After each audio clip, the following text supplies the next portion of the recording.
बिस्मिल्लाहिर्रहमानिर्रहीम। आज 17 सितंबर है। ईद मिलादुन्नबी का दिन भी है। इस वक्त 2:26 हुए। मेरे साथ सारिम है और मैं एक क्लास रिकॉर्ड कर रहा हूँ। ये क्लास जो है ये क्विक रिवीजन का पार्ट है और लास्ट सेक्शन हमारे पास है। ये तो मैं आपको बुक ज़रा दिखा दूँ। सारिम देखें कि इस बुक में 5 जो है वो यूनिट्स होते हैं। 5 यूनिट्स है। कंटेंट की तरफ अगर हम चलें तो हमें पता चलता है कि हमारे पास 5 यूनिट है। बिजनेस एंड इट्स एनवायरनमेंट, इसमें 5 चैप्टर थे, हमने वो कर लिए। उसके बाद फिर हमने जो है वो एक और जो है ना वो किया। एक तो ये इस वक्त जो है ना,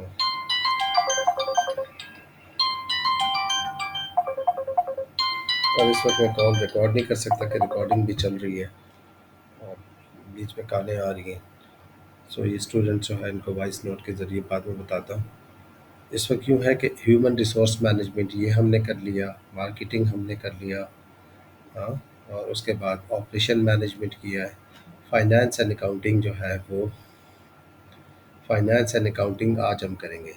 कल हमने जो है लास्ट कैपेसिटी यूटिलाइजेशन वाला चैप्टर किया था, कैपेसिटी यूटिलाइजेशन एंड आउटसोर्सिंग बारे में किया था। आज का चैप्टर थोड़ा सा बड़ा है लेकिन आपको समझाना चाहता हूँ मैं, वो है business finance. Business finance capacity के, हाँ यही मैं आपसे कह रहा था। ये भेजे थे आपको, ये थे शायद मैंने वैल्यू करके भेजे आप। वैल्यू करके मैं भेजना चाह रहा था। चलो देखो आपके काम है।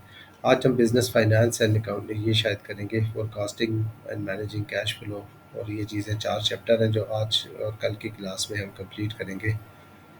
रिकॉर्डिंग हो रही है, चले हो रही होगी क्लास रिकॉर्डिंग। यार एक उसको जवाब दे ही दो यार। हेलो यार, क्लास में हूँ मैं। इस तरह करें कि आज आप टेस्ट मुझे देंगे, आज कोई एकेडमी में या ऑनलाइन क्लास नहीं है, ठीक है? जी जी।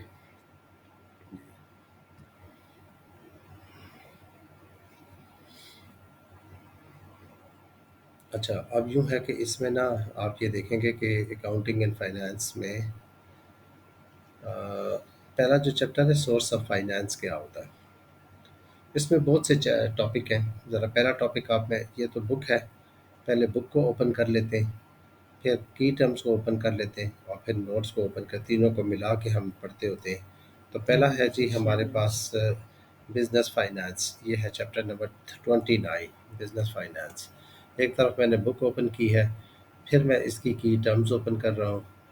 की टर्म जो है वो यहाँ पे आ जाएंगी, ये वाली है की टर्म्स इसकी, चैप्टर 29 बिजनेस फाइनेंस।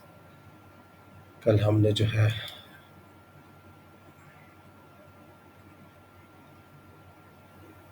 हाँ जी ये आ गया जी बिजनेस फाइनेंस चैप्टर 29। और साथ ही मैं नोट्स भी अपने ओपन कर देता हूँ।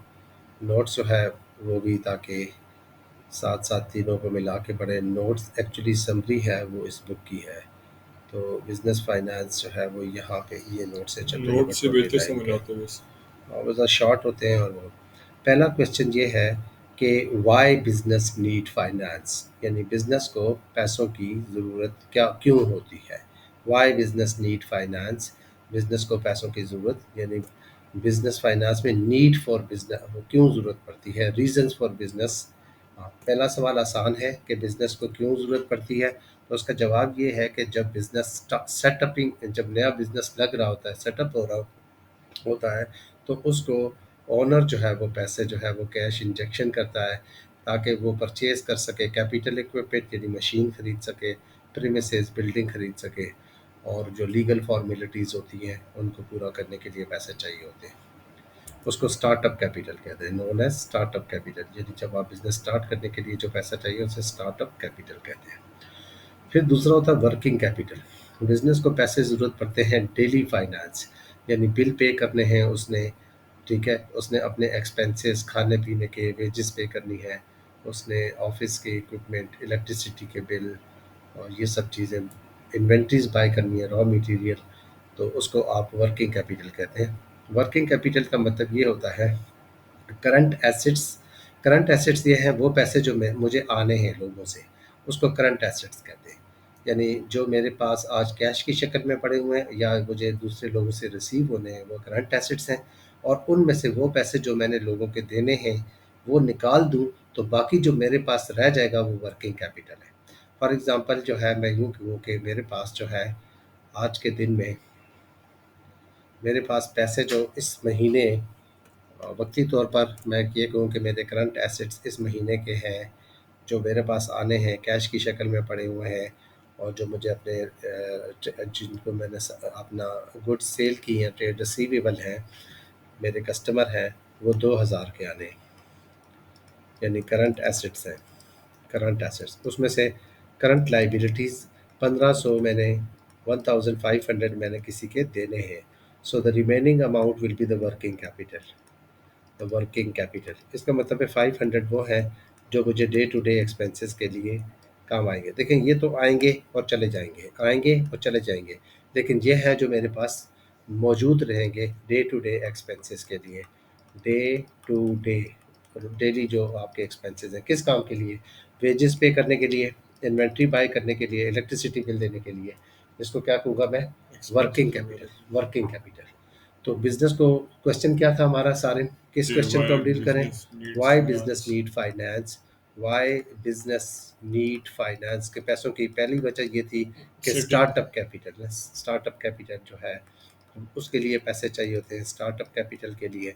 दूसरा जो है वो बिजनेस को पैसे चाहिए होते हैं वर्किंग working कैपिटल capital. के लिए, यानी डे टू डे खर्चों के लिए। तीसरा, अगर उस कैपिटल एक्सपेंडिचर के लिए, क्योंकि बिजनेस ने मशीन बाई करनी होती है, साथ वाली कंपनी अगर सेल हो रही है तो उसको बाई करना है बिजनेस की ग्रोथ के लिए। फर्स्ट टाइम बाय मोर मशीन्स, एसेट चाहिए होते हैं, उसके लिए भी पैसे चाहिए होते हैं। आपको हायर वर्किंग कैपिटल, समटाइम ज़्यादा पैसे चाहिए होते हैं अपने पास, ज़्यादा आपने एडवर्टाइज करनी होती है, अपनी को मटीरियल ज़्यादा बाई अपनी करना हो, इन्वेंट्री के लिए नहीं चाहिए होता. इन्वेंट्री को बाय करना, ज़्यादा इन्वेंट्री जो डेली आप इन्वेंट्री बाय करते हैं पैसे आते हैं वो तो वर्किंग कैपिटल में आते हैं। फिर सम टाइम आपको नया प्रोडक्ट डेवलप करना पड़ता है, ठीक है, उसके लिए भी बहुत पैसे चाहिए होते हैं। Finance needed for research and development, new product के लिए। फिर चौथी वजह है बिजनेस एक्विजिशन। एक्विजिशन कहते हैं खरीदना, एक्वायर करना, दूसरों से बाय करना। अब मेरी जूस की कंपनी है, मुझे पता चला शेज़ान बिक रही है जी, सेल हो रही है, वो लोग अब इसको बेचकर उनसे नहीं चल रही और बहुत कम प्राइस पे वो शायद दे दें, तो मुझे पैसे चाहिए। तो टेकिंग ओवर अदर बिजनेस, मैं दूसरे बिजनेस को जो है वो टेक ओवर करता हूँ, उसके लिए भी मुझे finance needed to buy out the owner on the other business. और फिर स्पेशल सिचुएशंस भी एक आती हैं। स्पेशल सिचुएशंस ये होती हैं कि सम टाइम हमारी क्या हो जाती है, सेल्स एकदम डिक्लाइन कर जाती हैं इकोनॉमिक रिसेशन की वजह से। इकोनॉमिक रिसेशन ये चीज़ होती है कि हमारी सेल जो है, इकोनॉमिक रिसेशन कोरोना जैसी सिचुएशन होती है कि जब मुल्क में जीडीपी जो है वो कम हो रही होती है, लोगों की इनकम कम हो रही होती है, तो उसको सेल्स डिक्लाइन करते हैं, उसको इकोनॉमिक रिसेशन कहते हैं। उसमें भी फिर हमारे पास पैसे तो होंगे नहीं, तो उसके लिए भी हमें पैसे, यानी need for additional finance to pay debts, हमें अपने खर्चे के लिए पैसे चाहिए। या फिर हमारा एक लार्ज कस्टमर था, उसने पैसे देने थे, वो अब इनकारी हो गया या भाग गया है, फेल टू पे, तो फिर हमें क्विकली पैसे चाहिए होंगे। In both the cases finance needed for business survival के लिए ज़रूरत पड़ते हैं। तो हमने आज की क्लास का पहला टॉपिक किया कि why business need finance, Finance, और 5 उसके रीजंस पढ़े कि स्टार्टअप कैपिटल के लिए, वर्किंग कैपिटल के लिए, growth के आपको लिए, ग्रोथ के लिए चाहिए, या एक special, acquisition of new business साथ सेल हो रहा था उसके लिए चाहिए, और एक और सिचुएशन क्या थी special reason के लिए. वो थी। अब दूसरा आज का क्वेश्चन कर रहे हैं कि आमतौर पर एक होता है short term distinction between short and long term need for finance. कुछ पैसे हमें ऐसे चाहिए होते हैं, थोड़ी टेम्परेरी नीड होती है उनकी, मतलब बिजली का बिल पे करना है, वेजेस पे करनी है, इन्वेंट्री लेनी है, तो ये टेम्परेरी किस्म की ज़रूरत पड़ती है, टेम्परेरी नीड होती है, उसको कहते हैं शॉर्ट टर्म ऑफ फाइनेंस। लेकिन ऐसा फाइनेंस जो कि हमें बहुत बड़ी क्वांटिटी में चाहिए और उसको बहुत अरसे तक के बाद हमने देना है, वो लॉन्ग टर्म फाइनेंस होता है। तो short term finance required for temporary need, for example inventory for holiday season, मतलब अचानक ही छुट्टी आ रही है, क्या नाम है उसका, ईद आ रही है, हॉलीडेज़ आ रही हैं आगे, तो लोग बहुत ज़्यादा शॉपिंग करेंगे, तो मुझे अपनी एक्स्ट्रा आम दिन से ज़्यादा चीज़ें बाई करनी है, तो उसके लिए पैसे चाहिए। वो भी टेम्परेरी होता है। तो टेम्परेरी सीज़नल डिमांड अगर होती है उसको चाहिए, जैसे टूरिज़्म का सीज़न आ जाता है तो फिर मुझे कुछ एडिशनल चाहिए होती है, और often preferred by small businesses. Long term finance होता है लॉन्ग टर्म इन्वेस्टमेंट, मतलब बिल्डिंग खरीदनी है आपने, व्हीकल खरीदनी है, नई मशीन खरीदनी है, या नई कंपनी को एक्वायर करना है तो वो लॉन्ग टर्म फाइनेंस होता है। ये होता है कि जिसको आपने आमतौर पर 1 साल से ज़्यादा अरसे में पे करना हो। नॉट सूटेबल टू पे विद इन शॉर्ट टाइम, यानी लेस देन 1 ईयर के अंदर-अंदर पे ना करना हो, बल्कि आपको 4 साल, 3 साल बाद पे करने हो या 3 साल के अंदर पे करने हो, तो वो फिर आप लॉन्ग टर्म उसको कहते हैं। तो आज का हमने दूसरा टॉपिक किया कि शॉर्ट टर्म फाइनेंस क्या होता है और लॉन्ग टर्म क्या होता है। तो शॉर्ट टर्म फाइनेंस जो टेम्परेरी नीड के लिए होता है, जिसको आपने 1 साल के अंदर-अंदर अगर पे करना हो तो वो शॉर्ट टर्म होता है। लेकिन ऐसा फाइनेंस जिसको आपने बाय किया है और उसकी पेमेंट 1 साल से ज़्यादा 3-4 साल के बाद करें, तो उसको आप लॉन्ग टर्म फाइनेंस कहते हैं। आज की क्लास का जो थर्ड टॉपिक है वो हम कर रहे हैं। थर्ड टॉपिक हमारा ये है कि एक चीज़ होती है क्या, कैश, और एक होता है प्रॉफिट। आमतौर पे यही समझा जाता है कि कैश और प्रॉफिट शायद एक चीज़ होती है। मसलन ये है कि मेरा बिज़नेस है, उसने आज मुझे पता, ये आज 30 दिसंबर है, 31 दिसंबर, 31 दिसंबर 2024। हाँ जी, मैं कह रहा हूँ जी, मेरा प्रॉफिट हुआ है कितना, मेरा प्रॉफिट हुआ है 2 करोड़ का। 2 करोड़ 20 मिलियन को कहते हैं ना, इस तरह लिखते हैं, 2 करोड़ का जी मेरा प्रॉफिट हुआ है, 20, ये इसको कहता हूँ मैं। हाँ जी, इतना प्रॉफिट हुआ। क्या मेरे पास इतना कैश भी पड़ा होगा? क्या मेरे पास नहीं। कैश भी इतना होना चाहिए? आमतौर पर ये कहते हैं कि कैश, स्टूडेंट्स कंसीडर करते हैं कि शायद cash and profit is equal, एक सेम थिंग होती है, but actually it's not. Cash and profit is not equal. मैं एक सिचुएशन आपको बताऊं। Profit is the difference between total sales revenue में से आप टोटल कॉस्ट निकाल दें तो आपका प्रॉफिट होता है। और कैश जो होता है वो total cash inflow minus cash outflow होता है। जितना आया है आपके पास उतना कैश इन और आउट होता है। माइनस जितना दिया। देखें, मैं एक हाइपोथेटिकल सिचुएशन समझाने के लिए कहता हूँ। मेरा मेरा जूस का बिजनेस है।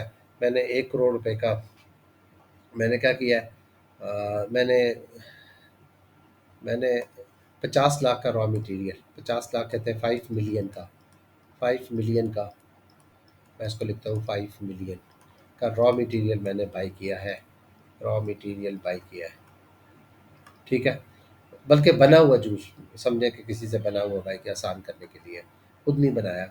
रॉ मटेरियल 50 लाख का किया, और आगे मैंने उसको 1.5 यानी 15 मिलियन में मैंने सेल कर दिया, सेल कर दिया। ठीक है जी, 15 मिलियन में तो सेल कर दिया। 10 मिलियन का प्रॉफिट हुआ। तो प्रॉफिट मेरा 10 मिलियन का यानी 1 करोड़ का प्रॉफिट हो गया मुझे। ठीक है जी, 10 मिलियन यानी, ये ले जी, 10 मिलियन का 1 करोड़ का मुझे प्रॉफिट हो गया जी। जी, अब ये तो हो गया प्रॉफिट। क्या मेरे पास कैश आया? वजह ये है कि मैंने जिससे रॉ मटेरियल खरीदा उसको भी अभी तक कैश नहीं दिया, और जिसने मुझसे लेके गया उसने भी अभी मुझे कैश नहीं दिया। क्योंकि अकाउंटिंग रिकॉर्ड में हम उसी वक्त प्रॉफिट रिकॉर्ड कर लेते हैं जब ट्रांजैक्शन हो जाती है। जब मैं बाय करता हूँ तो मैं समझता हूँ मैंने 5 मिलियन की बाय कर लिया है, 5 मिलियन का बाय किया है। और जब मैं सेल कर लेता हूँ, चाहे अमाउंट बाद में आई है या नहीं, मैं इसको सेल रिकॉर्ड कर लेता हूँ। तो अकाउंटिंग पॉइंट ऑफ व्यू से मेरा जो है वो 10 मिलियन का प्रॉफिट हो गया है, लेकिन कैश ना इन हुआ ना out. Cash is zero, cash zero, profit is 10 million, 1 crore. तो cash is not equal to the profit, क्योंकि कैश बहुत बाद में जाकर आता है। ठीक है, ट्रांजैक्शन पहले हो जाती है। आज की दुनिया में हम ज़्यादा क्रेडिट बाय होता है, क्रेडिट सेल होता है ज़्यादा, बाद में अमाउंट बाद में आती है। तो cash is not equal to the profit. ठीक है, तो actual inflow, cash is inflow और आउटफ्लो होता है, और profit is the revenue minus cost होता है। तो मैं नॉट भी represent the actual cash flow. ठीक है जी, ये एग्जांपल मैंने एक दो दी हुई है इसमें कि किस तरह जो सिचुएशन है वो, cash is not equal to profit for business, low liquidity level can be threat. अगर आपके पास पैसे ना हो तो बिजनेस, एक लेकिन बड़ी इम्पोर्ट जी बोले। जब एंड में आपके पास आ जाती कैश, हम्म, तो फिर आपका क्या मतलब, अगर मुझे 10 मिलियन का प्रॉफिट हुए तो कैश उतना ही आएगा। नहीं, एट द एंड मतलब जिस दिन हम, ऐसा उस बिजनेस में होता है जब सारी चीज़ें कैश बेस पर होना, तो वहाँ कैश और प्रॉफिट इक्वल होता है। यानी जब मैं रॉ मटेरियल खरीदूँ सब कुछ कैश पे, कैश में और जब मुझे किसी को भेजना हो सब तो कैश उसी हो, कैश। तो फिर कैश एंड प्रॉफिट इक्वल होगा, फिर इक्वल होगा। लेकिन आजकल की जो अकाउंटिंग रिकॉर्ड है वो एक्रूअल बेसिस होता है, कैश बेस नहीं होता। एक्रूअल का मतलब ये है कि आप रिकॉर्ड उस वक्त कर लेते हैं जब ट्रांजैक्शन हो जाती है। कैश बाद में आता है। तो इसलिए आजकल के मोस्ट ऑफ द बिजनेसेस में कैश और प्रॉफिट इक्वल नहीं हुँ, होते।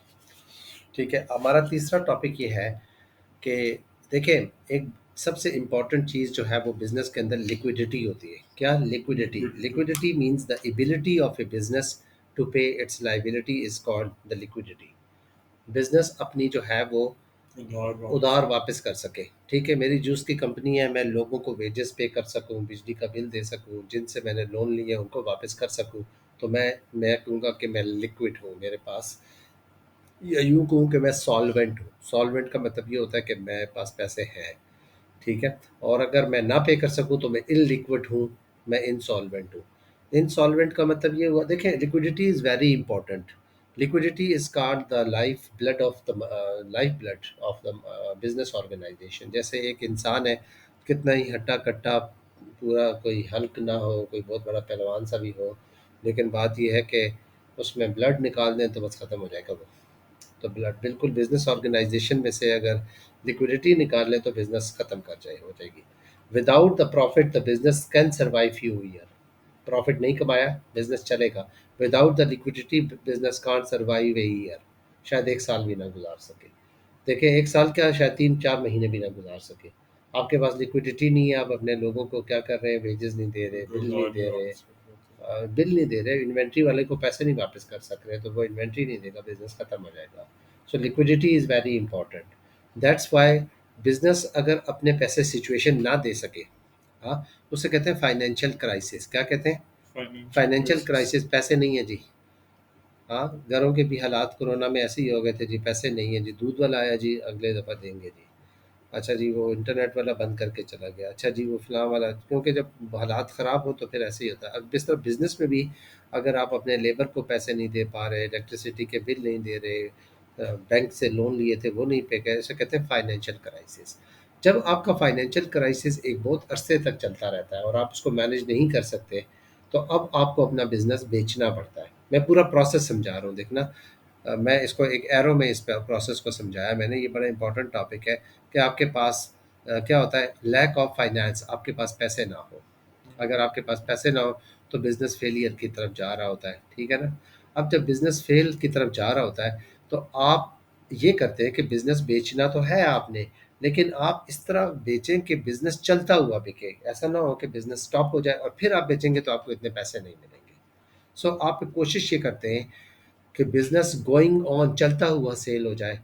अब ये आपसे ये नहीं होगा, क्योंकि आप तो कोशिश करते रहे पिछले 5-6 महीने में। मेरी जूस की कंपनी की हालत ये थी कि 5-6 महीने से मैंने लोगों की वेजेस नहीं दी, टैक्स वालों के पैसे नहीं दिए, बिजली वालों के नहीं दिए, रॉ मटेरियल वालों के नहीं दिए, और मेरे पास पीछे सेल्स इतनी है नहीं कि जो पैसे आते हैं उनसे बड़ी मुश्किल से कुछ थोड़े से खर्चे पूरे होते हैं। इसको कहते हैं बिजनेस फेलियर कंडीशन में चला गया। अब फेलियर में चला गया तो बिजनेस बेचना पड़ेगा और कोई हल नहीं है। कोई तो या तो कहीं से कोई लोन वोन लेना पड़ेगा अगर मिल जाए, लेकिन वो लोन भी वाले भी लोन नहीं देते जब बिजनेस बहुत अरसे तक फेल होता रहे। मुसलसल 2 साल से यही हाल चल रहा है। ना बैंक वाले पैसे दे रहे हैं, ना कोई और दे रहे हैं। ऑलरेडी इतने लोन लिए, वो नहीं वापस कर रहे तो और लोन कौन देंगे? तो बिजनेस फेल हो जाएगा। ऐसी सिचुएशन में मैं क्या करूँगा, दुनिया का तरीका ये होता है कि चूँकि बिज़नेस जो है वो एक सेपरेट लीगल आइडेंटिटी होता है, यानी वो खुद एक शख्स होता है। हुँ, हाँ, वो खुद एक सेपरेट लीगल आइडेंटिटी होता है। हमने पीछे तो इसलिए मैं वो वाला बिज़नेस उससे पीछे हट जाऊँगा। मैं उसे कहूँगा, वो मैं दे दूँगा, एडमिनिस्ट्रेशन के हवाले कर दूँगा। एडमिनिस्ट्रेशन कौन होती है? एडमिनिस्ट्रेशन एक स्पेशलिस्ट टाइप के अकाउंटेंट होते हैं जो ऐसी सिचुएशन को डील करते आ रहे हैं, उसके एक्सपर्ट होते हैं। ठीक है? और पर्पज़ ये होगा, उनको ये कहेंगे कि आप ऐसा करें कि इसको ना इस तरीके से मैनेज करें कि इसको बेचना है।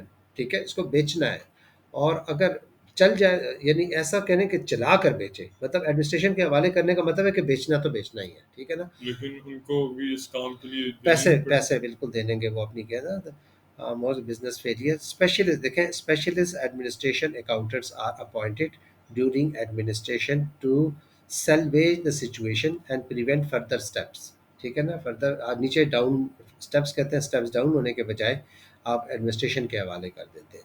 तो वो एडमिनिस्ट्रेशन जो होती है वो क्या करती है, वो कोशिश करती है कि उसको सेल कर ले चलते हुए हालत में। अगर चलता हुआ बिक गया तो अच्छा है, फिर जो नया आदमी लेगा वो सारी लाइबिलिटीज़ वो पे करेगा ना, क्योंकि बिजली के बिल फिर उसने देने होंगे, सैलरी उसने देनी होगी, नया आदमी है वो शायद पैसे लेके आएगा ना, तो इसलिए वो चलता हुआ बिक जाए तो अच्छा हो जाएगा। अगर ना हो, अगर ना वो ना अगर एडमिनिस्ट्रेशन भी ये काम ना कर सके, तो फिर एक वो अदालत में जाकर उनको कहेंगे कि देखें जी, हमसे हमने बहुत कोशिश की, हमसे नहीं बच सका ये, तो इसको फिर बैंकरप्सी डिक्लेयर कर देंगे। क्या? बैंकरप्सी हो जाएगी फिर।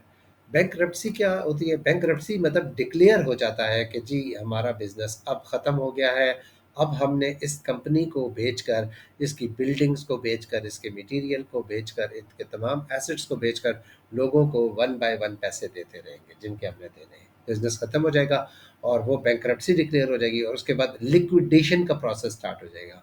लिक्विडेशन के प्रोसेस ये होता है कि उसमें आप फिर जो है वो अपने लिक्विडेशन का प्रोसेस ये होता है कि आप अपने एसेट्स को बेचकर उसको कन्वर्ट कर रहे होते हैं कैश के अंदर और लोगों को पैसे दे रहे होते हैं। This is called liquidation. तो ये एक पूरा प्रोसेस होता है कि अगर आपके पास पैसे ना हो तो आप पहले फिर बिजनेस जो है वो क्या करते हैं, लैक ऑफ फाइनेंस की वजह से बिजनेस फेल हो रहा होता है, फेल के बाद फिर आप एडमिनिस्ट्रेशन के हवाले कर देते हैं, फिर बैंकरप्सी डिक्लेयर कर देते हैं। अब ये देखें, लिक्विडेशन का मतलब ये आप एडमिनिस्ट्रेशन के हवाले कर देते हैं। इसका मतलब है process where administrators manage a business unable to pay its debt. अगर वो अपने डेट्स नहीं दे सकता तो वो उसको मैनेज करता है। इंटेंडिंग, उनका मकसद ये होता है कि जी, बिजनेस को गोइंग कंसर्न चलता रहे। हाँ, to sell it as going concern, चलता हुआ बिक जाए।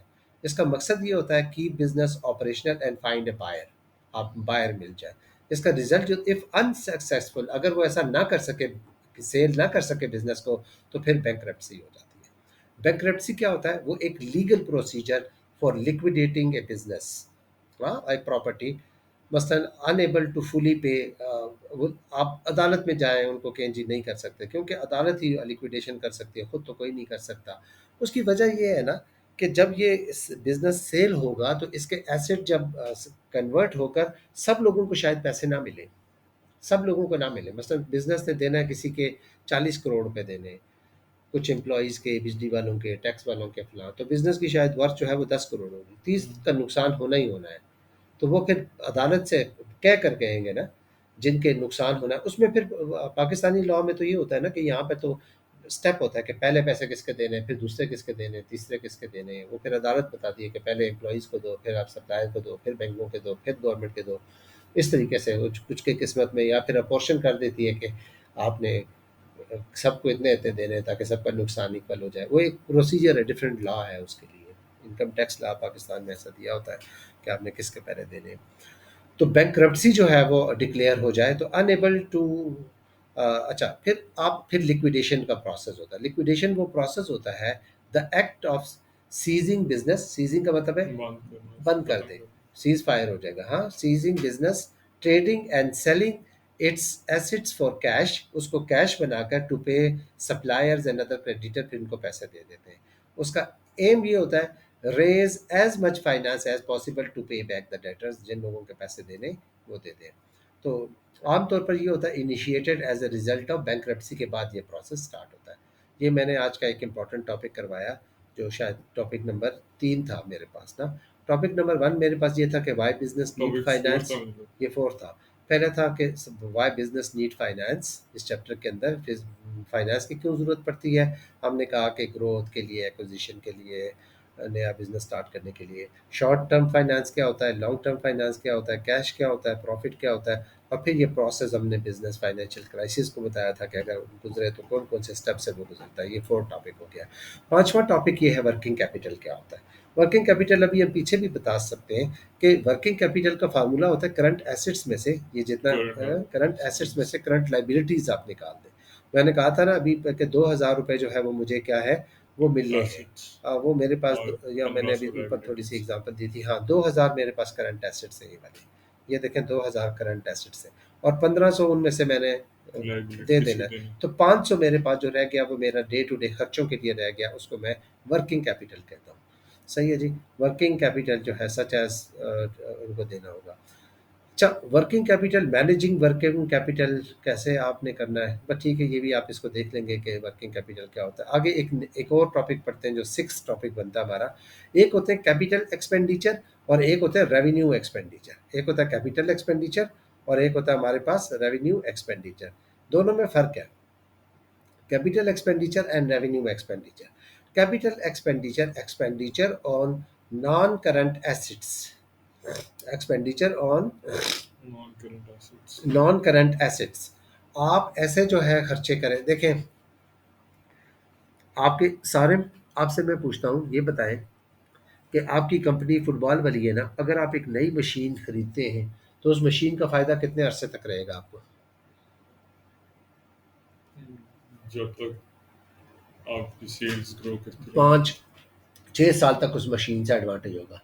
तो ऐसे खर्चे जिनका बेनिफिट 1 साल से ज़्यादा अरसे के लिए आपको रहे, वो कैपिटल एक्सपेंडिचर होते हैं। उसमें आप ऐसे एसेट्स खरीदते हैं जो लंबे अरसे तक चलते हैं, मशीन मशीनरी खरीद ली, वगैरह। बिल्डिंग खरीद ली आपने, ठीक है ना, वो कैपिटल है।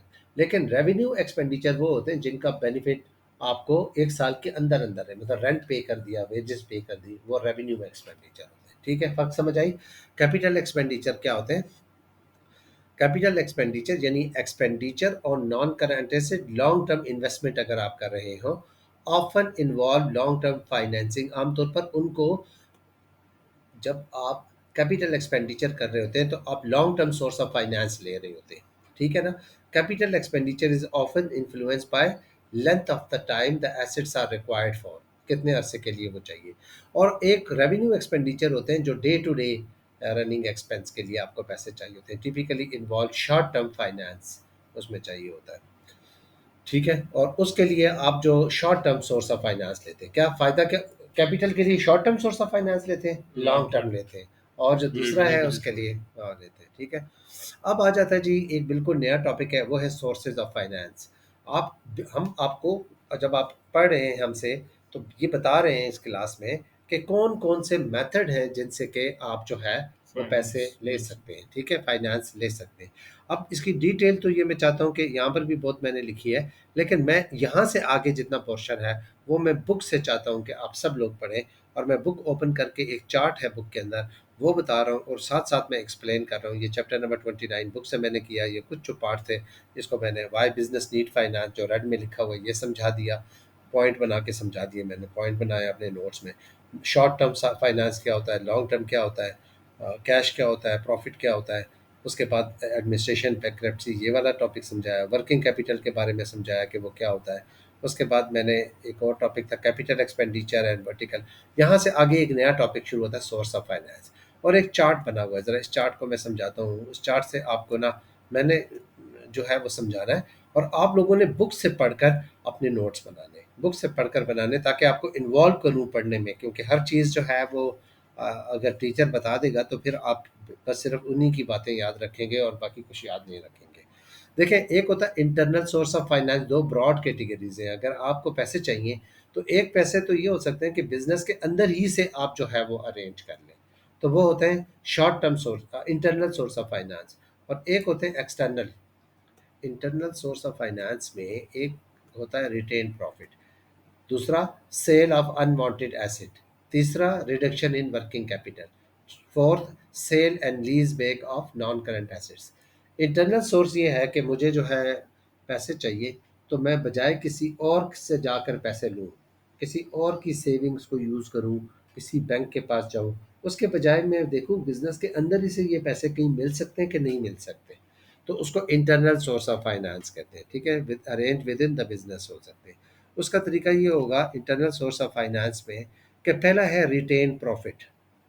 देखिए रिटेन प्रॉफिट क्या होता है, बिजनेस ने इस साल, मेरे बिजनेस ने प्रॉफिट कमाया है कितना, मैं कोई एक वैल्यू लिख लेता हूँ। इनकम स्टेटमेंट में जाकर हम रिटेन प्रॉफिट पढ़ेंगे। इनकम स्टेटमेंट शायद A2 में चली गई है तो अब नहीं पढ़ेंगे। तो बहरहाल एक इनकम स्टेटमेंट में आपको बताता हूँ। मैंने इस साल प्रॉफिट कमाया है, प्रॉफिट इसे कहते हैं प्रॉफिट फॉर द ईयर। मैं इस साल, मेरी ABC जूस कंपनी ने, ABC juices limited, juices limited company है मेरी, ठीक है जी, मेरी तो नहीं, अच्छा सेपरेट लीगल पर्सनैलिटी होती है वो। प्रॉफिट उसने कमाया है 200 मिलियन का, 200 मिलियन का प्रॉफिट कमाया है उसने। अब इस प्रॉफिट सब का सब ओनर के बीच में डिवाइड होना चाहिए, लेकिन ओनर जो डिविडेंड, डिविडेंड जो है ना वो देते हैं डिविडेंड, वो कोई 150 मिलियन तो ओनर में मैं डिवाइड कर देता हूँ ओनर, लेकिन 50 मिलियन मैं बिजनेस के अंदर ही रहने देता हूँ, ताकि बिजनेस में एज ए रिटेन प्रॉफिट का मतलब है जो कि ओनर में डिवाइड नहीं किया, बल्कि वो बिजनेस में ही एज ए सेविंग रहने दी है, ये ओनर का ही पैसा, लेकिन बिजनेस ने साथ लेकर नहीं गए। ठीक है, तो ये इसको business as a source of finance अगर यूज़ करें तो इसको रिटेन प्रॉफिट कहते हैं, इससे भी हम अपना सोर्स ऑफ फाइनेंस है, ये भी होगा। दूसरा तरीका ये है कि बिजनेस के अंदर कुछ अनवांटेड एसेट्स थे, कुछ पुरानी पुरानी मशीनरी किस्म की वगैरह। मशीन पड़ी हुई थी वो पड़ी होती हैं, कुछ स्क्रैप पड़ा होता है, आमतौर पर चीज़ें स्टोर में पड़ी रहती हैं जिनकी कोई ज़रूरत नहीं होती है। हम जब आपको पैसे ज़रूरत पड़े तो फिर काम आ जाती हैं। मुझे अपने कोरोना के दिन में याद है कि पैसे ज़रूरत पड़े तो घर में एक वॉशिंग मशीन पड़ी थी, एक पुराना एसी पड़ा हुआ था, एक पता नहीं क्या बहुत सी चीज़ें, देखा काफ़ी कुछ कचरा पड़ा हुआ था, तो वो भी कोई 50-60 हज़ार का बिक ही गया था। तो वक्ती तौर पर निकल जाता है, तो कंपनी में तो 50-60 लाख रुपए का मिल जाएगा। हाँ। ऐसी चीज़ें पड़ी होंगी। अभी मैं साथ स्कूल में पढ़ाता हूँ तो सामने उनकी छत के ऊपर बेशुमार इन्वेंट्री पड़ी हुई है, पुराने दरवाजे और ये और वो। तो मैंने उनके जो कैंपस हेड था उनसे पूछा, कहते हैं यार ये बस हमने रखा हुआ है, अभी देखेंगे क्या करना है इसका। तो मीन्स के हर जगह वो पुरानी एक कंपनी में मैं गया तो वो उनका एक पुराने ज़माने का ट्रक का मॉडल वो ईंटों के ऊपर खड़ा हुआ था। ठीक है जी। और मैंने कहा इसको बेचो ना, कहते हैं अभी फैसला नहीं किया। ठीक है जी, वो भी हम भेज देंगे जी। मोटरसाइकिल पता नहीं कौन से ज़माने का हैंडा जंग लगा हुआ वहाँ पड़ा हुआ, बस वो उसकी इन्वेंटरी पे तवज्जो नहीं जाती ना। वो ऐसे जगह भी घेर रहा होता है और वैसे ही हाँ। उसकी हिफाजत कर रहे होते हैं। तो वो आप अनवांटेड एसेट जो है ना वो सेल कर दें, तो उसको भी हम क्या कहेंगे, उससे भी हमें कुछ अमाउंट आ जाएगी। अच्छा, एक और चीज़ ये होता है ये कि वर्किंग कैपिटल कम कर दें। देखिए वर्किंग कैपिटल मैंने अभी आपको बताया था कि करंट मेरे एसेट्स पास माइनस टू करंट थाउजेंड जो है लायबिलिटीज। ना वो 2000 जो है वो मेरे पास आना है, करंट एसेट्स हैं। करंट लाइबिलिटीज़ है मेरे पास 15। 1500 की, वो करंट लाइबिलिटीज़ है 1000, तो इसका मतलब है 500 मेरे पास वर्किंग कैपिटल है। वर्किंग कैपिटल का मतलब है ये 500 को आप ना समझें कि ये 500 रुपये बिजनेस में रखे हुए हैं, ये 500 मिलियन रखा हुआ है। ठीक है जी, 500 मिलियन है, यानी ये मेरे पास 50 करोड़ रुपया मैंने रखा हुआ है कि यार मैं मेरे जो पैसे आएंगे ना उनमें से मैंने ये करना। अब ये बहुत ज़्यादा है यार, ये तो बहुत ज़्यादा है। इस वर्किंग कैपिटल को मैं यूँ करूँ, इनमें से 50 500 यानी 50 करोड़ में से 3 करोड़ ये 50 करोड़ है ना, 30 करोड़ मैं इस्तेमाल कर लूँ, 200 मिलियन का मैं अपने पास रख लूँ। हाँ, 200 का रख लूँ। तो इसको कहते हैं रिडक्शन इन वर्किंग कैपिटल, के इतना ज़्यादा पैसा अपने वर्किंग पास ना कैपिटल से रखूँ। ले लो। हाँ, वो कहीं से किसी और से लोन लूँगा, उसके ऊपर इंटरेस्ट करूँगा, तो हाँ। इसी को कम कर देता हूँ मैं। फिर एक और तरीका ये होता है कि sale and lease back of non current. मेरी कंपनी में मुझे अब पैसे चाहिए इंटरनली, अब पैसे नहीं है। अब एक तरीका ये हो सकता है कि मेरा एक जनरेटर पड़ा हुआ है जी, आजकल वैसे भी लोड शेडिंग कम हो गई है, कम जनरेटर की ज़रूरत पड़ती है जी। ये जनरेटर पड़ा हुआ है जी, ठीक है, बहुत शोर करता है ये, और लेकिन ये कभी कभी बिजली चली जाती है, इसको मेंटेन करना पड़ता है, ऑयल चेंज करना पड़ता है, चौकीदार इसका ख्याल करता है। ठीक है ना। अब पैसे चाहिए, क्यों जी, 25 लाख का बिल जो आ गया है, अब 25 लाख का बिजली का बिल आया, देना है, पैसे कोई नहीं है।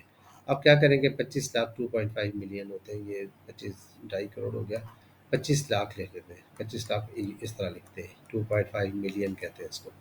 अब इसका बिल जो है ना ये देना है। अब मैं क्या करूँगा, देखूँगा पैसे यार कहाँ से मिलने कहाँ से नहीं, मैं अपने इस जनरेटर को सेल कर देता हूँ। किसको, लीजिंग कंपनी को सेल कर देता हूँ, लीजिंग कंपनी को सेल कर देता हूँ। लीजिंग कंपनीज और एक्स लीजिंग, बहुत सी लीजिंग कंपनी पाकिस्तान में दुनिया में होती है, उनको सेल कर देता हूँ, वो इसको बाय कर लेंगे और इस जनरेटर के ओनर वो हो जाएंगे, वो ओनर हो जाएंगे। ये जनरेटर अपनी जगह पड़ा हुआ है, वो मुझे 1 करोड़ रुपया दे देंगे, ठीक है, कहेंगे हम इसके ओनर हो गए। और मैं उनसे वो लीज बैक का मतलब है रेंट पे ले लेता हूँ, उसी को रेंट पे करूँगा। ठीक है जी, मैं उसी को रेंट पे करूँगा, मतलब सबसे पहले मैं उसको सेल कर दूंगा और फिर मैं उसको लीज़ बैक कर दूँगा ऑफ नॉन करंट एसेट्स उससे यानी रेंट्स। जनरेटर को। अब ये होगा कि मैं उन्हें क्या करूँगा, 5 लाख रुपया महीना, 5 लाख रुपया साल का पे करता रहूँगा और मैं कहूँगा ठीक है जी। अब ओनर कौन है उस जनरेटर का, मैं नहीं हूँ, वो लीज़िंग कंपनी ऑरिक्स लीज़िंग होगी जी, लेकिन जब लीज ऑरिक्स खत्म हो लीज़िंग जाएगी है। तो उसके बाद। वो हमारे पास कभी नहीं आएगा, लीजिंग हमारी ऑनर नहीं होती, बस जब तक हम उसके पैसे पे करते रहेंगे तो हम उसको एज अ रेंट यूज़ करते रहेंगे, उसके ऑनर वही रहेंगे। ये नुकसान है इसका। वो हायर परचेज आगे जाके पढ़ेंगे, ये वाला जो आगे तरीका है गाड़ियाँ जैसे उसमें। लीज पे लेते हैं उस तरह नहीं वो होता? लीज और चीज़ है, वो लीज और है। वो लीज वो और चीज़ है, वो हायर परचेज है बेसिकली, लीज नहीं है। वो समझाता हूँ मैं आगे। वो हायर परचेज होती है। इसमें देखें, ये यूं है ना कि लीज का मतलब ये है कि एट द एंड एसेट जो है वो आपका नहीं रहेगा। आपका एसेट तभी हो सकता है कि जब आप उनको सारे पैसे जो है वो वापस कर दें, वो होगा। ठीक है जी। इस जो तरह जो उन्होंने है 1 करोड़ दिया वो उनको वापस वो करना उनको है। वापस कर दें, ठीक है ना, तभी हम उसका हो सकता है। अदरवाइज इसकी मेंटेनेंस भी लेसर, उसको कहते हैं लेसर। जो ऑरिक्स लीजिंग वाले वो क्या हो जाएंगे, वो लेसर कहलाएंगे। लेसर हम कहते हैं लेसी, जिन्होंने हमने दिया, तो वो फिर लेसर की प्रॉपर्टी होती है, लेसी की नहीं होती। सही है, ये भी एक तरह का रहता है। ये तो सारा था इंटरनल सोर्स ऑफ फाइनेंस में, चार थे। जो एक्सटर्नल सोर्स ऑफ फाइनेंस है जो बाहर से हम लेंगे, उनमें एक आता है शॉर्ट टर्म और एक होता है लॉन्ग टर्म। ठीक है। शॉर्ट टर्म ऐसी अमाउंट अभी पीछे हमने पढ़ा, जो हमें एक साल के ऐसे अंदर पैसे अंदर जो एक साल के अंदर अंदर हमने किसी को वापस करने हो, वो short term source of finance है। और लॉन्ग टर्म जो है वो नहीं होते। सही है, वो एक साल से ज़्यादा अरसे के लिए देने होते हैं। सही। तो अब यूँ है बात कि इसमें पहला तरीका, मैं शॉर्ट टर्म पहले पढ़ा देता हूँ, फिर लॉन्ग टर्म जो है पढ़ाता हूँ। Short term source of finance ये है कि हमारे पास, जी चल तो रहा ना, रिकॉर्डिंग चल रही है, सही है ना। मैं कहीं इसको पॉज करने का कोई ऑप्शन है इस रिकॉर्डिंग को थोड़ी देर के लिए पॉज करने का कोई, कहाँ लिखा हुआ है, म्यूट उससे है। नहीं होगा, नहीं ऐसा, हाँ। इससे बंद ना हो जाए। नहीं करें। डन रिकॉर्डिंग देखते हैं और अपनी जो है वो, हाँ जी, इसमें यूँ है कि पहले में हमने इंटरनल सोर्स ऑफ फाइनेंस बहुत से देख लिए थे। इंटरनल सोर्स ऑफ फाइनेंस में हमने पढ़ा retained profit, sale of unwanted assets, reduction in working capital, sale and lease back of non current assets. अब एक्सटर्नल का मतलब ये हुआ कि बिजनेस के अंदर से पैसा नहीं, बल्कि आप किसी बाहर और से। का पैसा ले रहे हैं, किसी और की सेविंग को यूज़ कर रहे हैं, किसी और के लिए वो इन्वेस्टमेंट होगी, आपके लिए वो लोन होगा, और आप उसका इस्तेमाल कर रहे हैं। एक्सटर्नल सोर्स में long term source of finance को पहले मैं शॉर्ट टर्म में देख लेते हैं। Long term source of finance में पहले आ जाता है जी हायर परचेज। हायर परचेज ये चीज़ होती है कि आप आसान लफ्ज़ों में किस्तों पे कोई चीज़ ले रहे हैं। हायर परचेज को किस्तों का कहते हैं। वो जो आप गाड़ी वाली बात कर रहे थे कि गाड़ी वो हायर परचेज पर होती है। हायर परचेज ये चीज़ होती है कि आप गाड़ी जो है आपको कोई कंपनी, लीजिंग कंपनी या कोई बैंक आपको लेके दे रहा है, और आप उसकी एक इंस्टॉलमेंट पे करते हैं। ठीक है। और जो जो आप इंस्टॉलमेंट पे कर रहे होते हैं, तो आप उतने उतने परसेंट गाड़ी के ओनर ऑनर बनते होते जा हैं। रहे होते हैं, और एट द एंड आप सारे ही ओनर हो जाते हैं, तो गाड़ी आपके हाथ कर दी जाती है, हवाले कर दी जाती है। अब मेरी जूस की कंपनी में ये हुआ कि मेरी एक बहुत इंपॉर्टेंट पैकिंग करने वाली मशीन है, जो कि 5 करोड़ की आती है। वो ऐसी ख़राब हो गई कि मैकेनिक कह रहे हैं अब ये ठीक होने की नहीं है, हमने पहले भी इनको यूं करके जुगाड़ लगा कर ठीक किया था, अब ये नहीं ठीक होने वाली। ठीक है, आपको ये अब नई खरीदनी पड़ेगी। अब मैं क्या करूँगा, अब मेरे पास ऑप्शन है सोर्स ऑफ फाइनेंस के। एक ये हो सकता है कि बैंक से लोन ले लूँ, तो भी मुसीबत, वो बहुत हैवी इंटरेस्ट चार्ज करेंगे और बहुत टाइम लेंगे।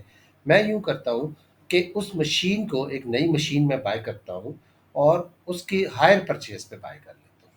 हायर परचेज का मतलब ये हुआ कि मैं कहूँगा ठीक है जी, साल के 10 लाख रुपए मैं आपको देता हूँ। ठीक है, अगले 4-5 साल तक मैं ये पे करता रहूँगा, ये 5 करोड़ पूरे हो जाएंगे। डेफिनेटली हायर परचेज वाली जब उनकी कीमत सेट रखते हैं, तो वो काफ़ी हैवी रखते हैं। उसमें एक तरह से यूँ कहें कि जो पाकिस्तान में हायर परचेज है गाड़ियों की, वो हलाल भी है एक तरह से।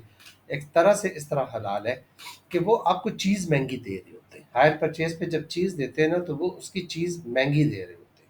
मतलब 5 करोड़ की वैसे मिलती है, तो वो कहेंगे ठीक है 7 करोड़ हाँ। की हम आपको देते हैं, और आप इसके पैसे दे देना। तो इस तरीके में इंटरेस्ट इन्वॉल्व नहीं हो जाता। Mean while interest up and down होते रहते हैं, लेकिन आपकी वो सेम रहती है जो आपने देना होता है। तो जब इंटरेस्ट बेस ना हो, तो फिर वो इस्लामिक हो जाती है एक तरह की चीज़। तो हायर परचेज पे कोई चीज़ ले लें। तो लेकिन हमारे यहाँ जो आजकल गाड़ियाँ हैं वो इस तरह नहीं देते, वो इंटरेस्ट बेस पे दे रहे होते हैं, वो हायर परचेज नहीं होती एक्चुअली, वो कुछ और तरीका होता है। ठीक है। वो बेसिकली पैसे हमें दे रहे होते हैं गाड़ी खरीदने के लिए। तो वो फिर इतनी वो हलाल नहीं रहता। तो हायर परचेज में आप किस्तों पर ले रहे हैं, और at the end the assets will be the companies assets हो जाएगा टाइम पीरियड में। लीजिंग बिल्कुल इस तरह से अपोजिट है कि आप रेंट पर कोई लॉन्ग टर्म रेंट पे ले रहे हैं। देखें, रेंट वगैरह बिल्डिंग जो है वो मंथली रेंट पर होती है, ईयरली रेंट पर होती है, लेकिन leasing usually long term rent होता है। लॉन्ग टर्म रेंट पर आप कोई चीज़ दे रहे हो, वही मशीन मैं हायर परचेज पर भी ले सकता हूँ और मैं लीजिंग पर भी ले सकता हूँ।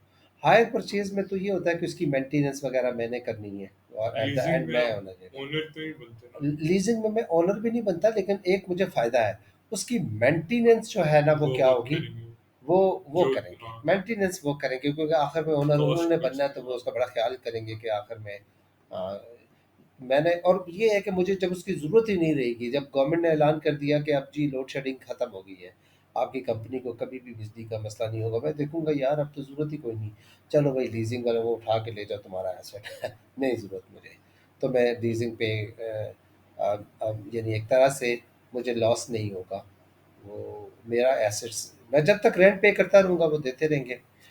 शेयर कैपिटल, हाँ जी, पब्लिक लिमिटेड कंपनियां अगर उनको पैसों की ज़रूरत पड़े तो वो शेयर इशू कर सकते हैं, नए शेयर इशू कर सकते हैं। पब्लिक में। पब्लिक लिमिटेड कंपनीज जो होती हैं, पब्लिक लिमिटेड कंपनीज ये हैं सारे कि मैं आपको पूरी कहानी सुनाऊं, पब्लिक लिमिटेड कंपनी होता क्या है। पहले आपने फुटबॉल की कंपनी शुरू की तो आप अकेले ओनर थे, सो ट्रेडर थे। फिर आपने मुझे भी साथ पार्टनर बना लिया, मैं भी पैसे ले आया तो पार्टनरशिप होगी। पार्टनरशिप हो गई। लेकिन हमें डर ये है कि कंपनी अगर डेट में चली गई तो हमारे पर्सनल एसेट्स रिस्क में होंगे, हमारी लाइबिलिटीज़ अनलिमिटेड होंगी। इसलिए मैं उसे गवर्नमेंट के पास जाकर प्राइवेट लिमिटेड कंपनी में कन्वर्ट कर लेते हैं। प्राइवेट का मतलब ये है कि अब आप और मैं पार्टनर नहीं रहे, अब हम शेयर होल्डर हो गए और हमारी लाइबिलिटी भी लिमिटेड हो गई है। लिमिटेड का मतलब है कि मतलब रिस्क आपका इतना नहीं रिस्क होता। कम हो जाता है ना। लेकिन बात ये है कि फैमिली के अंदर मैं सिर्फ अपने जो है वो क्या कर सकता हूँ, सेल कर सकता हूँ ना, क्या चीज़, शेयर्स को फैक्ट्री के अंदर सेल कर सकता हूँ। तो नहीं, फैक्ट्री के अंदर नहीं, अपनी फ्रेंड्स एंड फैमिली में से शेयर कर सकता हूँ। फ्रेंड्स एंड फैमिली में हम कह रहे हैं यार, अब्दुल्ला को कह रहे हैं अब्दुल्ला तू आ जा यार पैसे दे, कह रहे चल तुम लोगों की कंपनी में कौन इन्वेस्ट करेगा, चलो नहीं है पैसे, कोई है ही नहीं। अब हमें पैसे चाहिए बहुत ज़्यादा, बहुत ज़्यादा चाहिए, तो अब हम क्या करेंगे, गवर्नमेंट को कहेंगे कि हमें हमारी कंपनी को प्राइवेट के बजाय पब्लिक लिमिटेड कर ले, ताकि हम स्टॉक मार्केट में जाकर अपने शेयर सेल कर बेच सकें। हाँ, आईपी उसे कहते हैं ना, पब्लिक ऑफरिंग करते हैं, इनिशियल पब्लिक ऑफरिंग कर आईपीओ देते हैं, आईपीओ कहते हैं, हाँ पढ़ा पब्लिक, था। पब्लिक ऑफर जो है वो करें। तो उसमें फिर ये होगा कि हमारे पास जब पब्लिक ऑफरिंग हम करेंगे तो उससे क्या होगा, जो पब्लिक शेयर्स तो खरीदने फिर पब्लिक जो जाएंगे है वो पूरा। शेयर हो जाए, अब हम भी ओनर हैं, है आप भी भी। और वो भी ओनर है, ठीक है, वोटिंग होगी कौन इसको चलाएगा, डेफिनेटली जिसके वोट ज़्यादा होते हैं वही चलाता है, उस कंपनी का ओनर बनता है। लेकिन वक्त के साथ साथ ये होता है कि हमें अगर पैसे ज़्यादा चाहिए हो तो हम अपनी ओनरशिप सेल करते रहते हैं स्टॉक मार्केट के अंदर, ठीक है। लेकिन हम कभी भी ऐसा नहीं करते कि 51% से ज़्यादा शेयर सेल कर दें, हाँ, क्योंकि फिर हमें डर लगा रहेगा, ये रिस्क होगा कि वो टेकन ओवर बाय, यानी बाकी लोग टेक मिलकर ओवर हमें करेंगे हमारी टेक ओवर कर लें, हाँ ये बात होगा। तो इसलिए हम डाइल्यूट, हमारी ओनरशिप कम से कम होती रहेगी जब हम शेयर इशू करते हैं, तो यूजुअली ये डर लगा रहता है कि यार टेक ओवर ना हो जाए। और बाज़ दफ़ा पैसे इतने ज़रूरत पड़ते हैं और इतनी बड़ी क्वांटिटी में ज़रूरत पड़ते हैं, ना बैंक वाले दे रहे होते हैं और ना कोई आपको शेयर इशू करते हैं, तो टेक ओवर का डर होता है। तो उसका एक इलाज है डिबेंचर, क्या, उसका एक डिबेंचर्स। इलाज है डिबेंचर्स। डिबेंचर्स ये होता है सारे कि अगर मेरी कंपनी है, आप और मैं, आपकी फुटबॉल वाली कंपनी हमारी लिमिटेड कंपनी है, आपका भी 2 करोड़ रुपया लगा हुआ है, मेरा भी 2 करोड़ लगा हुआ है, और 3 करोड़ जो है, बल्कि 3.5 करोड़, 3.5 करोड़ बाकी लोगों का भी लगा हुआ है। क्या कहा मैंने, मेरा रिपीट करें, मेरा डेढ़ कितना लगा करोड़ हुआ है, डेढ़ डेढ़ हमारा लगे और 3.5 उनका लगे। 1.5 लगा हुआ है, अभी तो कुछ और कहा था। कितना हाँ है? कितना कहा था, 2 करोड़ मेरा लगा दो। हुआ है, दो आपका मेरा लगा हुआ है, चार, थ्री और पॉइंट तीन फाइव करोड़ 3.5 उनका लगा हुआ है। इसका मतलब है आप और मैं कितने परसेंट ओनर हो गए, एक से मैं बता दूँ। 50 से ऊपर। ऊपर 50 ना, से। 50 से ऊपर है। अब अगर हम दोबारा शेयर इशू कर लें तो मसला है कि वो लोग ज़्यादा हो जाएंगे, वो लोग ज़्यादा हो ज़्यादा हो जाएंगे, जाएंगे। शेयर होल्डर ज़्यादा हो जाएंगे उनकी, वो कहेंगे चलो जी ऐसे करो, वोटिंग कराओ, कंपनी में कौन चलेगा। और अगर वो ज़्यादा हो गए तो कहेंगे चलो निकलो यहाँ से, वो कंपनी को टेक ओवर कर लेंगे, वो फिर चलाएंगे कंपनी को। तो हम कभी भी ये नहीं चाहते इस डर से बचने के लिए हम डिबेंचर इशू कर लेते हैं। क्या करते हैं? हम्म। डिबेंचर्स इशू करते हैं। मेरी जो हमारी फुटबॉल की कंपनी का नाम क्या रखा है हमने? फीफा। फीफा वाला। फीफा कंपनी में हम लोग ये करते हैं, फीफा लिमिटेड कंपनी है हमारी, और हमें डर है कि हम शेयर इशू करेंगे तो तो टेक वो ओवर टेक हो ओवर हो जाएगा। जाएगा, इसलिए हम डिबेंचर इशू करते हैं। डिबेंचर क्या होता है? हम स्टॉक मार्केट में सर्टिफिकेट ऑफर करते हैं कि हमारे सर्टिफिकेट ले लो, हमें 2 करोड़ रुपया चाहिए, हम ऐसे करते हैं कि 50-50 लाख के 4 सर्टिफिकेट बना लेते हैं, ठीक है। और हम कहते हैं कि ये लोग आप ले लें, जो लोग इन्वेस्ट करना चाहते हैं वो ले लें, हम आपको इसके ऊपर फिक्स इंटरेस्ट पे करते रहेंगे, चाहे हमारी कंपनी को फ़ायदा हो या नुकसान। यानी एक तरह का लॉन्ग टर्म लोन है। लेकिन डिबेंचर इशू होते हैं for a longer period of time, 20 से 25 साल के लिए ऑफर होते हैं, ठीक है। अब जब तक वो उनके पास है, हम उनको पैसे देते रहेंगे और उनका पैसा यूज़ करते रहेंगे। उनको फ़ायदा ये है कि वो रिच लोग हैं, डेफिनेटली उनका काम ही है, वो बैठे हुए मज़े से, उनको चाहे खुश कंपनी में रहेंगे वो। इंटरेस्ट नहीं है, उनको इंटरेस्ट आ रहा है, उसके ऊपर पैसे आ रहे हैं, हमारी कंपनी को फ़ायदा है या नुकसान है, ठीक है। डिबेंचर्स हैं और हमें फ़ायदा ये है कि हमारी जो शेयर लॉन्ग। होल्डिंग है वो इंटैक्ट है, हम कंपनी को मैनेज कर रहे हैं। तो ये डिबेंचर भी इशू कर सकते हैं, ये एक हो सकता है। फिर एक और तरीका है कि बैंक लोन, बैंक जाएँ उनको कहें जी कि हमने नई मशीन खरीदनी है, लॉन्ग टर्म लोन 5 साल 10 साल के लिए देते हैं बैंक, लेकिन उनका इंटरेस्ट रेट यूजुअली काफ़ी ज़्यादा होता है बैंक लोन्स का, ठीक है। फिर एक और चीज़ होती है बिज़नेस मॉर्गेजेस। मॉर्गेज ये चीज़ होती है कि अगर आपने कोई बिल्डिंग खरीदनी है, कोई प्लॉट या इस तरह की प्रॉपर्टी में, बिज़नेस आपको बाय करने में हेल्प करता है, मॉर्गेज करता है, मशीन में भी करता है, लेकिन ज़्यादा प्रॉपर्टी से रिलेटेड चीज़ है ये, कि आपने कोई लेट्स सपोज़ कि एक बिल्डिंग आपने खरीदनी है, तो बैंक आपको 5 करोड़ की प्रॉपर्टी लेके दे रहा है, लेकिन वो मॉर्गेज का मतलब ये है कि ओनर उसका बैंक है, आप नहीं है। आपको प्रॉपर्टी बाय करने में हेल्प कर रहा है और आप जितने-जितने पैसे उसके देते जा रहे हैं, उतने-उतने परसेंट आप उसके ओनर बनते जा रहे हैं। तो ये क्या होता है? बिज़नेस मॉर्टगेज होता मॉर्गेज। है आपको। गवर्नमेंट ग्रांट्स, सर्टेन सिचुएशन में आप गवर्नमेंट भी आपको फाइनेंस करती है कि हाँ जी, आप जाएँ वो ही गवादर के किसी इलाके में, बलूचिस्तान के किसी बैकवर्ड एरिया में कंपनी खोलें तो हम आपको एडवांटेज देंगे। या ऐसे इलाके में आप खोलें, वहाँ प्रीमिसेस भी फ्री हैं, टैक्स हॉलिडेज़ भी हैं। कोरोना के दिनों में जब गवर्नमेंट देखती है कि कुछ इंडस्ट्री मुल्क के लिए बहुत ज़रूरी है और अगर वो फेल हो जाए या वो बंद हो जाए तो उससे मुल्क को बहुत नुकसान होगा, तो फिर बिजनेस ग्रांट्स देती है। ग्रांट्स होता है फ्री मनी, यानी गवर्नमेंट दे देती है फिर वापस नहीं लेती। ये ग्रांट सम टाइम मोस्टली तो गवर्नमेंट्स देती हैं, यानी मुझे फिगर एग्जैक्ट नहीं, लेकिन 1200 अरब रुपए की जो ग्रांट्स हैं वो गवर्नमेंट ऑफ पाकिस्तान ने कोरोना के दिनों में अपने बिजनेसेस को दी थी, ठीक है। यानी कर्जे लेकर इमरान गवर्नमेंट ने दी थी कि चलो यार कुछ बिजनेसेस जो है वो बंद ना हो जाए, हालात चलते रहे। और दुनिया के तो बहुत ज़्यादा उन्होंने लोन दिए थे अपने बिजनेसेस को, उन्हीं ग्रांट्स दी थी जिनके आज वो उसकी कीमत उनके टैक्स पेयर पे कर रहे हैं। तभी वहाँ पर इन्फ्लेशन और हालात ख़राब हुए हुए हैं दुनिया के अंदर। वेंचर कैपिटल एक और बड़ी स्टोरी है, आप लोगों ने अब पढ़ेंगे, क्योंकि मैं चाहता हूँ कि ये किताब आप पढ़ें, जो भी लोग चाहते हैं कि वो अच्छे रिजल्ट लें और इज्जत अपने घर में कमाएं, तो उनको किताब पढ़नी चाहिए।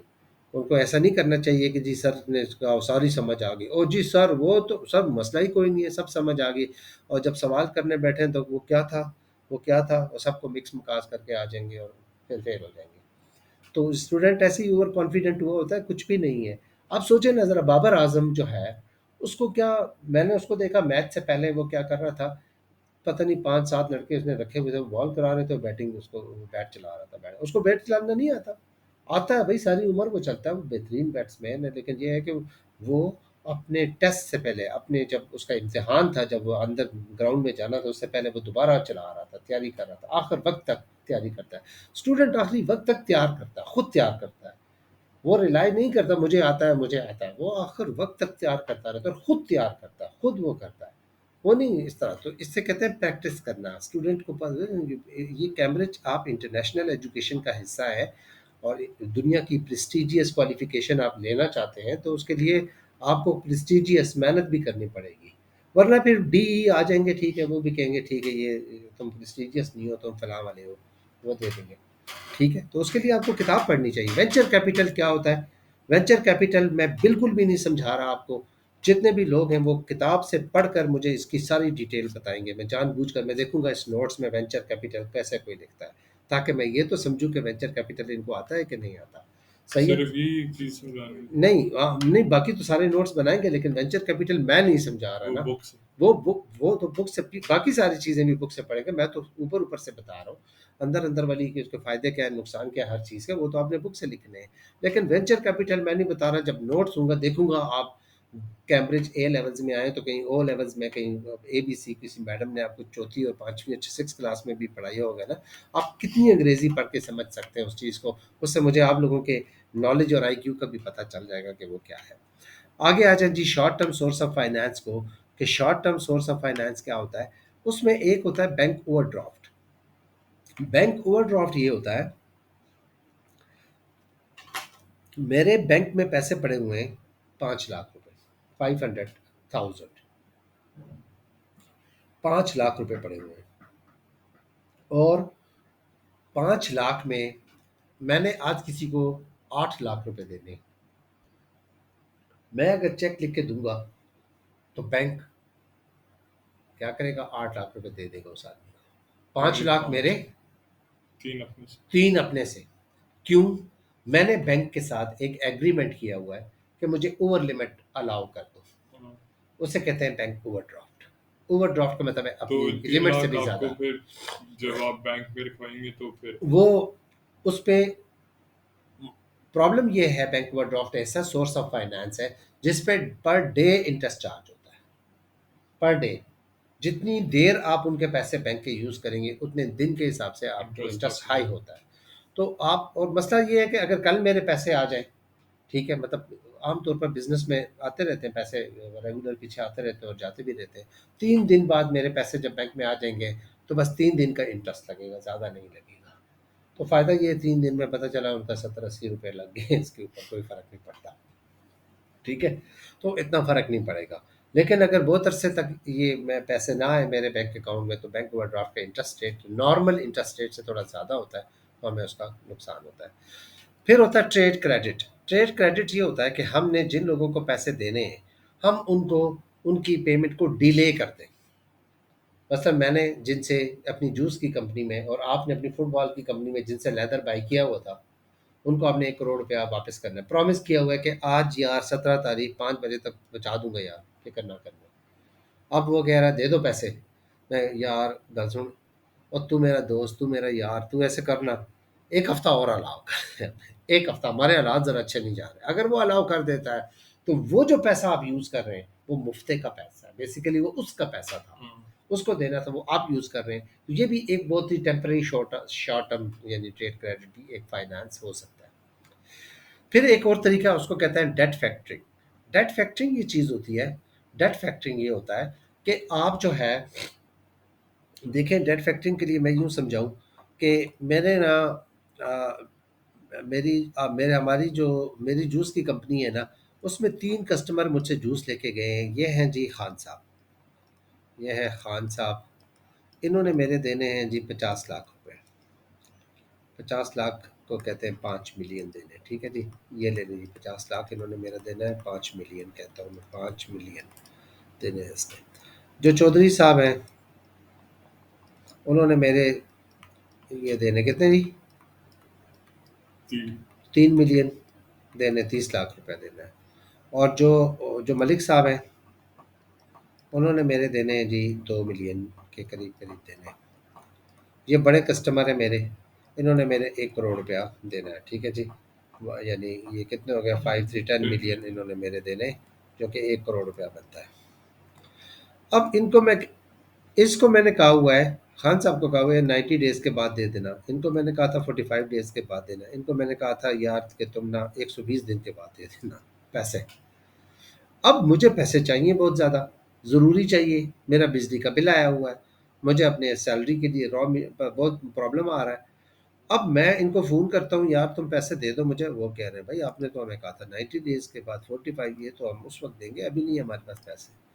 अब मैं क्या करता हूँ, मैं इनकी ये वाली लिस्ट ले जाता हूँ डेट फैक्टरिंग कंपनी के पास। डेट फैक्टरिंग बैंक की तरह के एक इंस्टीट्यूशन होते हैं, एक कंपनियाँ होती हैं, और उनको जाकर कहता हूँ यार इन लोगों से पैसे लेने हैं, लेकिन मैंने इनको अभी, इन्होंने मुझे देना है, आप मुझे आज पैसे दे दें, ये ले लें, पकड़ लें, ये लिस्ट आप ले लें और हाँ, इनसे जब पैसे। इनसे आएंगे तो मैं वापस नहीं, ये वो करने। नहीं, वो ये कहें कि आप इनसे पैसे ले लें, हमें आज आप पैसे दे दें, वो क्या कहेंगे, आपको आज 90 लाख रुपए दे देंगे। 90 लाख की नहीं, 90 लाख देंगे आपसे, वो 90 लाख रुपया जो है वो ले लेंगे, और क्या होगा,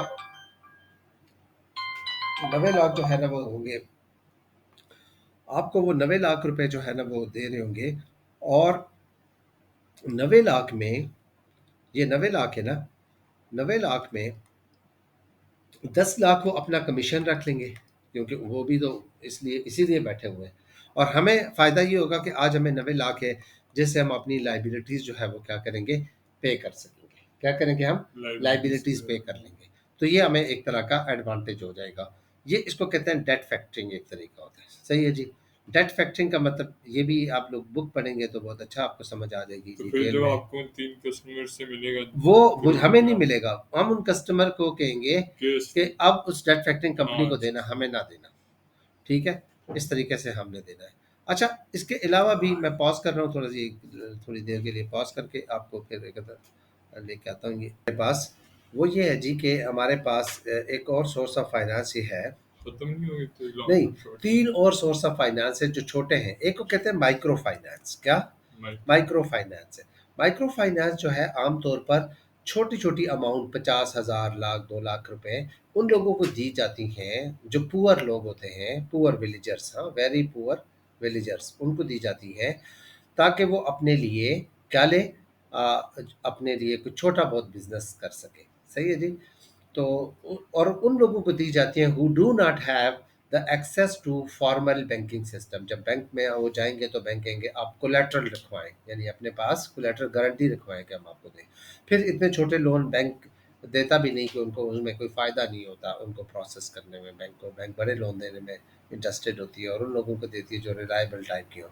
तो उनके लिए माइक्रो फाइनेंस होता है, जो कि एक कंसेप्ट निकाला। ये डॉक्टर यूनस है, आजकल तो ये प्राइम मिनिस्टर है बांग्लादेश का, लेकिन ये इसको नोबल इनाम था। ये एक प्रोफेसर इकोनॉमिक्स का, जो कि जब अपने घर जाया करता था यूनिवर्सिटी से, और जाया करता था तो बहुत से गरीब लोग बांग्लादेश में मांगने के लिए आते थे, तो इसने अपने प्रोफेसर से कुछ लोन इकट्ठा किया।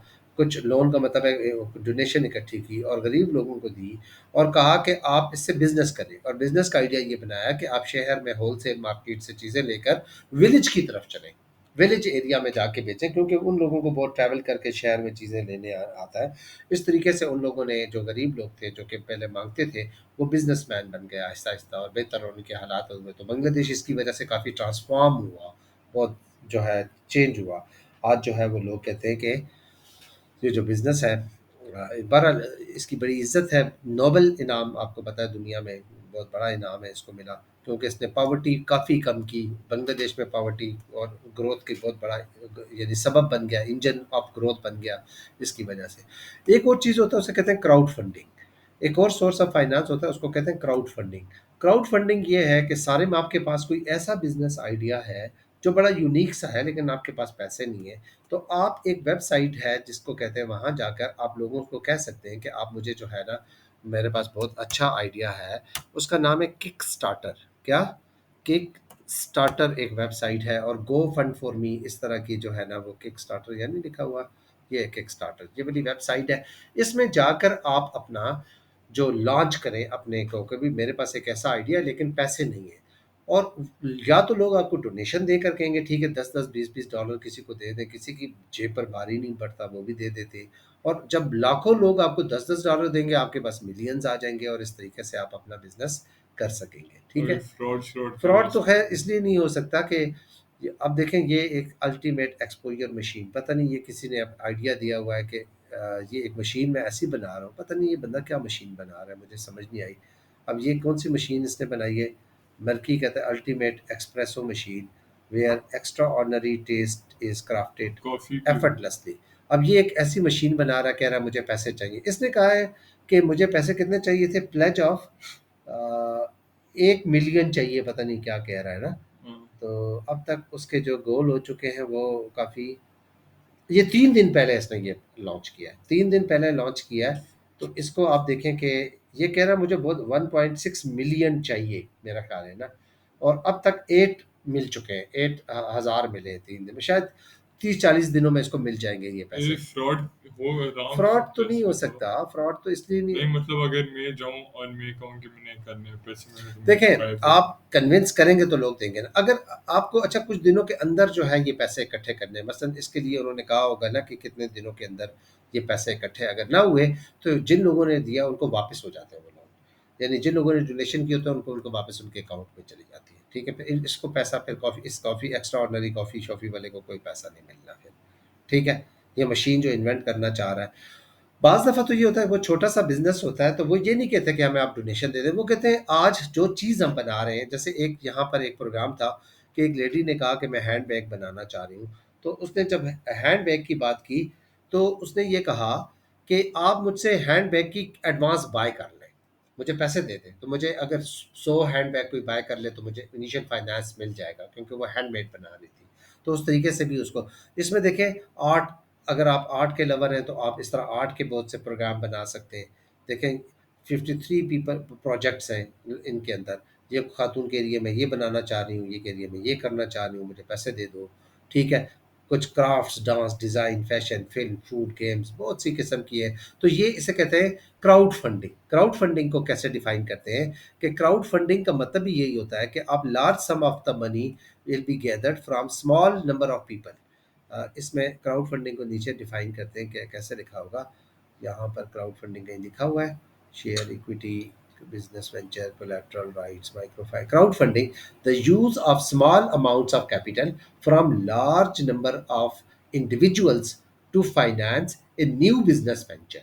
आप अगर एक नया बिजनेस लगाना चाहते हैं तो आप क्या करें, स्मॉल अमाउंट लें, लें किसी से 20-25 डॉलर ही, लेकिन देंगे 1 लाख लोग तो बन जाएगा करोड़ रुपया। हाँ, तो इस तरीके से क्राउड फंडिंग आप यूज़ कर सकते हैं। तो ये भी एक तरह का जो होगा, आप जितने भी स्टूडेंट ये सुन रहे हैं मैंने उनको टारगेट दे रहा हूँ, मुझे जो है वो अभी अभी जो है वो इसको इसके नोट्स बनाएं और मुझे ये पहुँचाएं, और टेस्ट भी इसका मैं रात को दूंगा आपको। लेकिन आपको आज का दिन मैं किसी को नहीं, मैं ताहा आपको स्पेशल कह रहा हूँ, शाहजेब मैं आपको कह रहा हूँ, बर्थडे आपकी हो जाएगी तो रात को बैठ के काम करना। ठीक है, और बाकी जो लोग हैं वो सारे इसको मैं बना कर दें, क्योंकि ये चैप्टर इज़ वेरी इंपॉर्टेंट। और ठीक है, इंशाल्लाह फिर आपसे बात करते हैं जी, उस वक्त तक के लिए अगली वीडियो में इंशाल्लाह कल की क्लास में अगला चैप्टर पढ़ेंगे। हम बहुत करीब आ गए अपने ख़त्म करने के, सिलेबस ख़त्म करने के करीब आ गए। कल इंशाल्लाह, कल ना ख़त्म हुआ तो नेक्स्ट डे तो हो ही जाएगा, और फिर इंशाल्लाह आपके टेस्ट सीरीज़ स्टार्ट करता हूँ मैं। अल्लाह हाफिज़।